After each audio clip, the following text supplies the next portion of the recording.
জয় হিন্দ বন্ধুরা। আপনারা জানেন ভারতের ঘরের ভেতরে সেনার হোক বা ভারতের কোনো ক্ষতি হলে একটা প্রোডাক্ট আছে বা একটা শ্রেণীর বা শান্তির বাণী বহনকারী মানুষ আছে, তারা ভীষণভাবে আনন্দিত হয় বা তারা সেখানে ঈদের উল্লাস পায়। যাই হোক, এখন যে আপডেটটা বা খবরটা দিতে চলেছি সেটা শোনার পরে তাদের কষ্ট হয় না আনন্দ হয়, অবশ্যই আপনারা কমেন্ট বক্সে লিখে জানাবেন।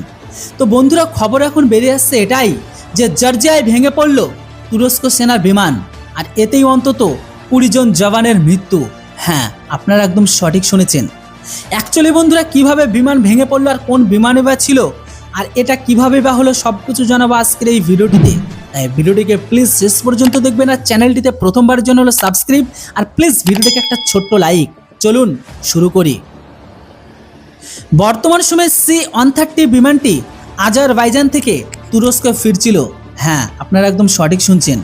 আজারবাইজান থেকে ফেরার পথে জর্জিয়ায় ভেঙে পড়েছে তুরস্কের সামরিক বিমান, সেটা হচ্ছে C-130।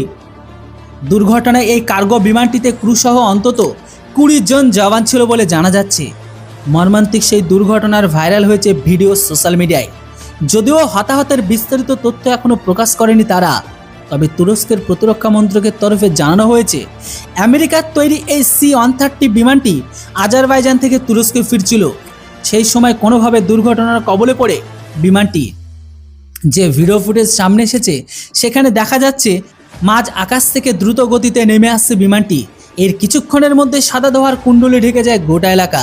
আর এই দুর্ঘটনায় শোক প্রকাশ করেছে তুরস্কের প্রেসিডেন্ট রিসেপ তাইয়েপ এরদোগান। তার মৃতদেহদের প্রতি সমবেদনা জানিয়ে তিনি জানিয়েছেন, এই বিমানটিতে ক্রুসহ অন্তত 20 জন জওয়ান ছিল। প্রতিরক্ষা মন্ত্রকে তাদের তরফ থেকে আরও জানানো হয়, আজারবাইজান ও জর্জিয়া প্রশাসন দুর্ঘটনার পর যৌথ অনুসন্ধান ও উদ্ধার কাজ শুরু করেছে। জর্জিয়ার স্বরাষ্ট্র মন্ত্রকের তরফে জানানো হয় যে দুর্ঘটনাস্থল আজারবাইজান সীমান্তের কাছে সিগানাগি পৌরসভা এলাকায়। দুর্ঘটনার খবর পেয়ে শোক প্রকাশ করেছে তুরস্কের মার্কিন রাষ্ট্রদূত টম ব্যারাক। তবে সোশ্যাল মিডিয়ায় তিনি লেখেন যে এই ভয়াবহ দুর্ঘটনার খবর পেয়েছি, আমরা গভীরভাবে শোকাহত। ওয়াশিংটন তুরস্কের পাশে রয়েছে। C-130 হারকিউলিস হলো আমেরিকার কোম্পানি লকহিড মার্টিন তৈরি একটি 4 ইঞ্জিন বিশিষ্ট শক্তিশালী সামরিক পরিবহন বিমান। এটি ছোট রানওয়ে থেকেও সহজে উড্ডয়ন এমনকি অবতরণ করার জন্য বিশেষভাবে প্রস্তুত করা হয়েছে। এটা একটা যুদ্ধের জন্য গেম চেঞ্জার প্লেন।